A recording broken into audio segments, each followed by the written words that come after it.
నమస్తే, నేను Keshav. Welcome to Suman TV.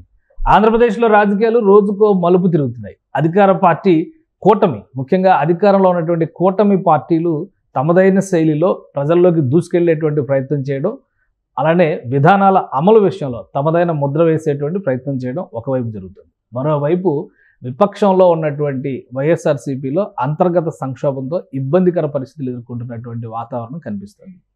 ప్రధానంగా సీనియర్ నేతలు, గత ఎన్నికల్లో ఓడిపోయినటువంటి నేతలు ఒక్కొక్కరుగా పార్టీ కార్యక్రమాలకు దూరం అవుతున్నటువంటి సంకేతాలు ఇస్తున్నారు. ఇది ఏ దిశగా అడుగులు వేసేటువంటి అవకాశం ఉంది?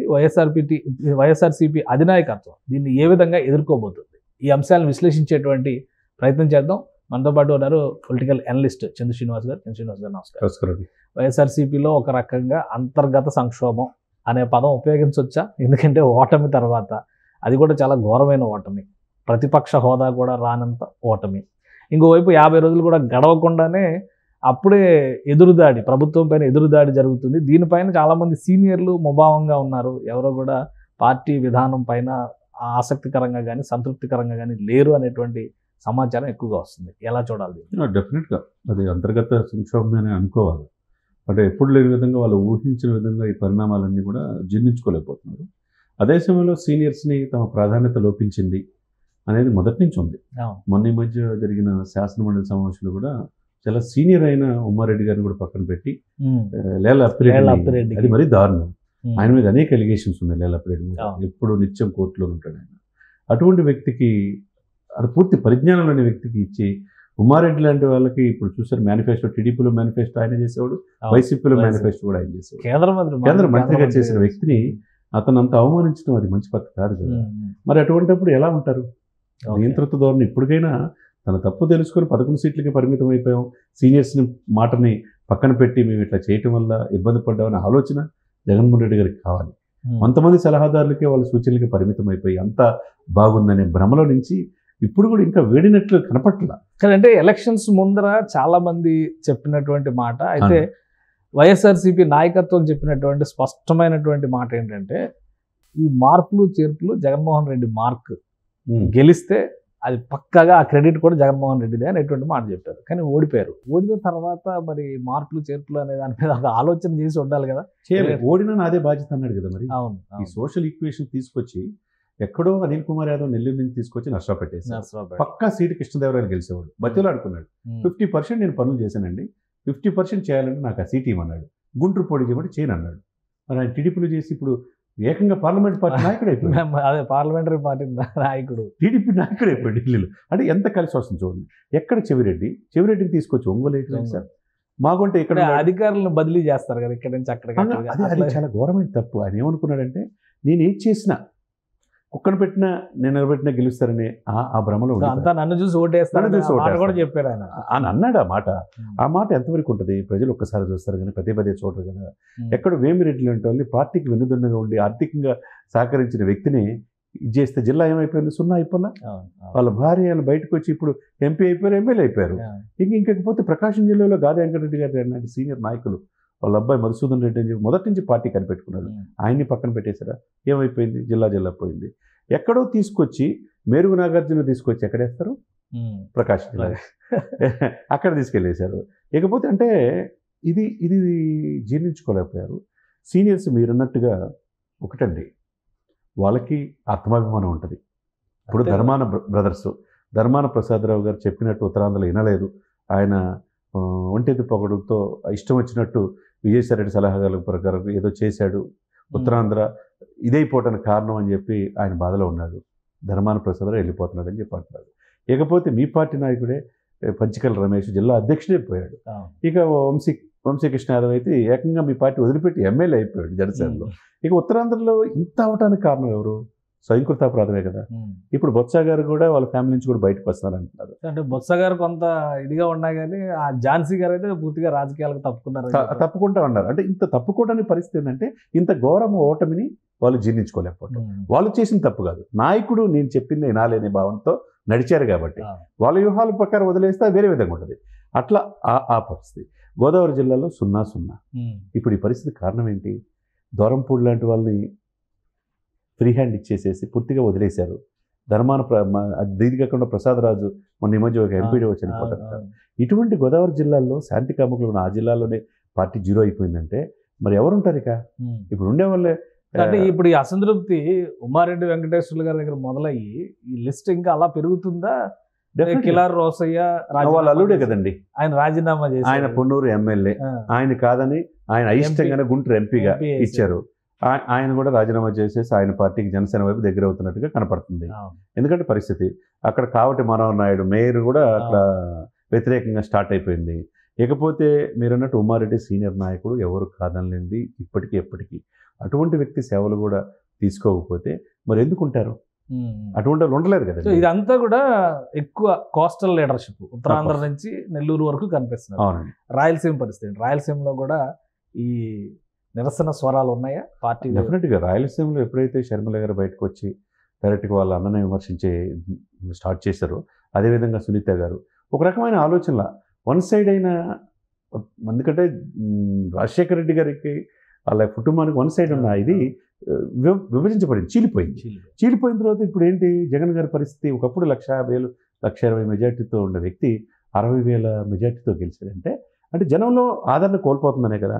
ఇకపోతే కొలగొట్ల వీరభద్రస్వామి కూడా, ఆయన కూడా మొదటి నుంచి ఉన్న వ్యక్తి, విజయనగరం, ఆయన కూడా బయటకు వస్తే ఇక ఇంతమంది సీనియర్స్ కూడా కాదని అనుకుంటే ఇక జక్కంపూడి రాజా లాంటి యువ నాయకులు కూడా ఆత్మపరిశీలన చేసుకోవాలి, ఓటమి కారణం అని చెప్పి బహిరంగానే ప్రకటన చేశారు. డైరెక్ట్ గా అనౌన్స్ చేశారు కదా, ధనంజయ రెడ్డి గారి మీద చేశాడు. మరి అది కేతి రెడ్డి గారు కూడా డైరెక్ట్ గా రోజు చెప్తున్నాడు ముఖ్యమంత్రి ఇది వల్ల అనేది.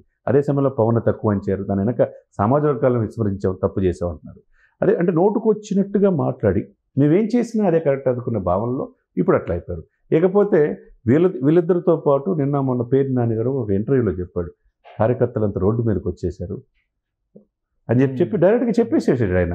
ఇక సీఎంఓ అనేది సరిగ్గా చూసుకోలేదు. పేరు నాని గారు, అంబటి రాంబాబు వీళ్ళందరూ ఏదో సెల్ఫ్ డిఫెన్స్ లో భాగంగా మాట్లాడుతున్నట్టు ఉంది, కానీ అది నిజమైన అసంతృప్తిలా కనిపించట్లేదు. అదే చూడాలి, అట్లా అలా అనుకోవచ్చు. ఉమారెడ్డి వెంకటేశ్వర్లు కానీ కిలార్ రోసయ్య కానీ వీళ్ళందరూ ఆల్రెడీ ఒక డిసెంట్ చెప్పారు, బయటకు వచ్చేయాలని నిర్ణయం తీసుకున్నారు. వీళ్ళు అక్కడే ఉండి వీళ్ళు కామెంట్స్, సోషల్ మీడియాలో కామెంట్స్ పెడతారు కదా, ఆ పార్టీని తిడుతూనే పంచ్ ప్రభాకర్, శ్రీరెడ్డి వీళ్ళందరూ నాయకత్వాన్ని తిడుతూనే కార్యకర్తలకు అన్యాయం చేశారు అంటూనే మళ్ళీ వైఎస్ఆర్సీపీకే బాగా ఊదినటువంటి పరిస్థితిని చూసాం. పేరు నాని గారు చేసే కామెంట్లు, అంబటి రాంబాబు గారు చేసే కామెంట్లు, నిన్న కూడా విడుదల రజనీ గారు కూడా కామెంట్స్ చేశారు. వీటిని ఎట్లా చూడాలి? సీనియర్ లీడర్స్ని పక్కన పెట్టి మరి వీళ్ళకి మంత్రి పదవులు ఇచ్చారు కదా. సో ఫ్రెషర్స్ కి కొంతమందికి మంత్రి పదవులు ఇచ్చారు. వీళ్ళ పరిస్థితి ఎలా ఉంది? అక్కడ పెమ్మసానికి విడుదల రజనీ గారి మధ్య మాటలు యుద్ధం నడుస్తుంది. దాంట్లో ఇప్పుడు ఈమె చేసిన అంతకుముందు మెడికల్ కాలేజ్ విషయంలో కావచ్చు, అనేక హెల్త్ పాయింట్ ఆఫ్ వ్యూ కుంభకోణాల మీద సిబిఐ ఎంక్వైరీ కొడతారు టీడీపీ వాళ్ళు. ఈమె ఎవరు ఎక్స్పెక్ట్ చేయని విధంగా ఆరోగ్య శాఖ మంత్రి అయింది, అవి ఓడిపోయింది. ఇప్పుడు ఆటోమేటిక్గా సీనియర్స్ అందరూ కూడా ఈమెని వాళ్ళని కాదని చెప్పి ఇవికి ఇచ్చేసరికి వాళ్ళు స్తబ్దత, ఎవరు రెస్క్యూ చేయరు. అప్పుడు గుంటూరు పరిస్థితి ఏంది? అంతే కదండి, జీరో పరిస్థితి అయిపోతుంది. అంటే ఏదైనా కానండి రాజకీయాల్లో కేశవ్ గారు మీకు తెలియదు కాదు, ఎప్పుడు కూడా ప్రజలకు అనుగుణంగా, అక్కడున్న స్థానిక నాయకులకు అనుగుణంగా, సీనియర్స్ మాటల అనుగుణంగా చర్యలు తీసుకొని ఒక ఎమ్మెల్యే నిలబెట్టాలి. నేనేది చెప్పినా కరెక్టే, నేనేది చెప్పిన వ్యక్తిని మీరు గెలిపించాలి అంటే అది క్షేత్రస్థాయి ప్రజలు తీసుకోలేదు. అది ఇప్పటికైనా రియలైజేషన్ అవ్వాలి.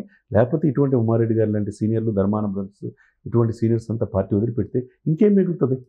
ఇప్పుడు జూనియర్స్ జక్కంపూడి రాజాలంటే డైరెక్ట్గా విమర్శించారు సీఎంఓలో ఏం జరిగిందని.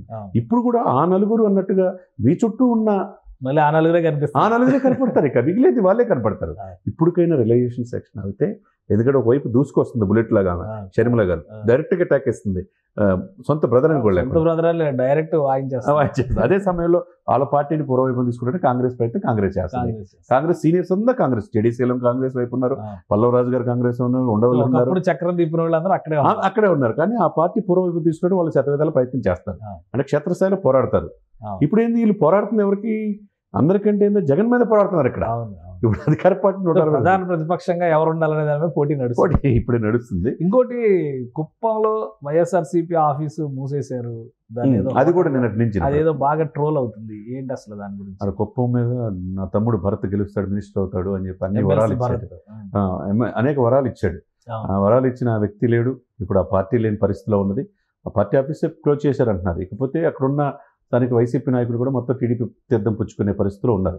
ఎందుకంటే చంద్రబాబు నాయుడు అనేక రకాల ఇబ్బందులు పెట్టి, అనేక రకంగా కేసులు మనం చూసాం చిత్తూరు జిల్లాలో ఏం జరిగిందనేది. ఆయన్ని ఒక కంచుకోటగా ఏర్పడిన కుప్పంలోనే ఆయన ఓడించాలి 25,000 మెజార్టీతో ఆయన ఓడిపోతున్నాడు అని చెప్పి వైసీపీ నాయకులు చాలా చోట్ల ప్రసంగించారు. ఇప్పుడు ఏమైంది? అయిపోయింది. అక్కడ పూర్తిగా వైసీపీ తుడిచిపెట్టిపోయే పరిస్థితి. ఇవన్నీ ఏంటంటే యశ్వగారు స్వయంకృత అపరాధం. నేను చెప్పిందే జరగాలని ఒక అహంకారపూరితమైన ఇదితో నేను చెప్పింది జరిగిద్ది వినాలి, రాబోయే 10 సంవత్సరాలు మేమే అనే ఇదితో గెలిచుంటే మళ్ళీ అదే ధోరణి ఉండేది. గెలవకపోవడానికి కారణం ఏంటి? కొన్ని చోట్ల మీరు కనీసం అవతల పార్టీకి పోటీ లేని విధంగా జనసేన చూసుకున్న, టీడీపీ చూసుకున్న ఊహించిన విధంగా మెజార్టీ వచ్చింది. అదే వైసీపీ గెలిచిన 11 సీట్లో 6,000, 2,000, 8,000, అత్యధిక మెజార్టీ జగన్మోహన్ రెడ్డి 60,000. కాబట్టి ఇవన్నీ కూడా స్వయంకృత అపరాధమే కదా. ఇప్పటికైనా రియలైజేషన్. ఇప్పటికైనా సీనియర్లని వెళ్ళిపోనివ్వకుండా, పార్టీ నుంచి వెళ్ళిపోనివ్వకుండా దిద్దుబాటు చర్యలు తీసుకునే అవకాశం ఏమైనా ఉందా, లేదా వాళ్ళదే మనదైన పరిస్థితి ఉంటుందా? అంటే దిద్దుబాటు చర్యలు తీసుకోకపోతే పార్టీ పోతుంది. ఇప్పుడు మీరు ఎక్కడ చూసినా ఉత్తరాంధ్ర విజయసాయిరెడ్డి గారు, గోదావరి జిల్లాలో మిథున్ రెడ్డి, వైవి సుబ్బారెడ్డి, తర్వాత కోస్తా ఒకప్పుడు ఏమిరెడ్డి ఉండేది, ఇప్పుడంతా మళ్ళీ అక్కడ విజయసాయిరెడ్డి గారు వచ్చాడు. ఇక చిత్తూరు అటు సైడ్ ఏమో చెవిరెడ్డి భాస్కర్ రెడ్డి వచ్చాడు. చెవిరెడ్డి భాస్కర్ రెడ్డి కుమారుడు మీద కేసులు ఇవన్నీ కూడా మనం చూస్తున్నాం. లేదా దుబాయ్ కొడుకు ఫ్రెండ్ పెళ్లికి కూడా వెళ్తుంటే కోర్టు నోటీసులు జారీ చేసి తీసుకొచ్చారు అన్నమాట. అంటే ఎక్కడ కూడా ఎవరిని కూడా గతంలో చేసిన తప్పుల్ని వీళ్ళు ప్రతిదీ చట్ట ప్రకారం వెళ్తున్నారు ఇప్పుడున్న ప్రభుత్వం. కాబట్టి ఇప్పుడు ఏ విధంగా చూసుకున్నట్టు రాయలసీమ, ఉత్తరాంధ్ర, కోస్తా అనే తేడా లేదు. అన్ని వైపుల నుంచి వీళ్ళకి ఉప్పెనలా ఇది వస్తుంది, సీనియర్స్ చుట్టుముడుతుంది. అంటే స్వయంకృతాపరాధం వల్ల, ఈ తప్పుల వల్ల ఇప్పటికైనా జనరల్ గా కొంత ఓడిపోయినప్పుడు డిఫెన్స్ లో పడేస్తారు నాయకత్వాన్ని, వాళ్ళ సొంత నాయకులే. ఇక్కడ ఇంకా అది పరిధి మించి జరుగుతుంది అనుకోవాలా? డెఫినెట్ గా జరుగుతుంది కదా. జరుగుతున్న పరిణామాలు బట్టి అర్థం అవుతుంది కదా. ఇంత దారుణమైన ఓటమిని జీర్ణించుకోలేరు కదండి. పెద్దలను కూడా, సీనియర్స్ కూడా పక్కన పెట్టి ఇలాంటి నియంత్రణతో పోకూడదు అనేది రాజకీయాల్లో మంచిది కాదు. రైట్. థ్యాంక్ యూ శ్రీనివాస్ గారు, మీ అభిప్రాయాలు తెలియజేస్తుంది. ఇది వైఎస్ఆర్సీపీ ఘోర పరాజయం వెనుక ఒకే ఒక్కరి నిర్ణయాలు ఉన్నాయి, మిగతా వారికి ఎవరికి సంబంధం లేదనేటువంటి రీతిలో ఎన్నికల ముందర జరిగింది. ఎన్నికల ఫలితాల తర్వాత కూడా ఒక క్లారిటీ ఉంది. ఈ నేపథ్యంలో సీనియర్లకి, అనుభవజ్ఞులకి సరైనటువంటి ప్రాధాన్యం ఇవ్వడం లేదు అనేటువంటి అభిప్రాయం ఎక్కువగా వినిపిస్తుంది. అదే క్రమంలో ఒక్కొక్కరుగా మౌనం వహిస్తున్నటువంటి తీరు, వారు పార్టీకి రాజీనామాలు చేస్తున్నటువంటి వైఖరి చూస్తే రాబోయే రోజుల్లో సీనియర్ల విషయంలో వైసీపీ పెద్ద సంక్షోభాన్ని ఎదుర్కొనే అవకాశమే కనిపిస్తుందని చందు శ్రీనివాస్ గారు విశ్లేషిస్తున్నారు. ఇది స్పెషల్ డిస్కషన్. Keep watching.